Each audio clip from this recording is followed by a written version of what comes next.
մենք պետք է նաև խոստովանենք, որ շատ հարցեր, որ հռչակում ենք եւ չենք կարողանում լուծենք։ Ինչի չենք կարողանում լուծել։ Դեպքերի մեծ մասը կապված է գիտելիքի բացակայության հետ։ Չգիտենք ոնց լուծենք։ Պատեպատ ենք կպնում, չգիտեմ, էստեղ ենք գնում, մրցույթ ենք հայտարարում, հետո այդ մրցույթում հաղթում է մի հատ հրաշալի ընկերություն, որը պատրաստ է 5 միլիարդանոց ծրագիր անել 50,000 դրամով։ Ուրախանում ենք, ասում ենք, տեսեք 4 միլիարդ 990, չգիտեմ քանի միլիոն խնայեցինք մեր պետական բյուջեի, հետո 5 տարի դատաստան եւ այլն եւ այդպես շարունակ։ Այսինքն գիտելիք չունենք, գիտելիք եւ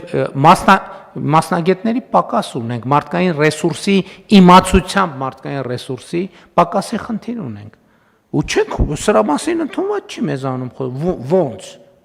ոնց կարա տենց բանը լինի։ Այսինքն այս բա մենք հրաժարվում ենք մեր պատմությունից, բա մենք այս 3000 տարվա մեջ ուրեմն պետք է գնանք հազար ներողություն Էստոնիային հարցնենք, թե մենք ոնց թվային անանք, մենք իրանք որտեղ էին, որ մենք մեր բաներով, տառերով թվեր էին գրում եւ լսեք, էսա մենք միջև չառերեսվենք սրան, մենք չի ստացվելու մեր մոտ ոչ մի բան։ Մենք չենք խոստովանում, որ Հայաստանում շատ խնդիրներ չեն լուծվում, որովհետեւ մենք չգիտենք խնդիրների լուծումը։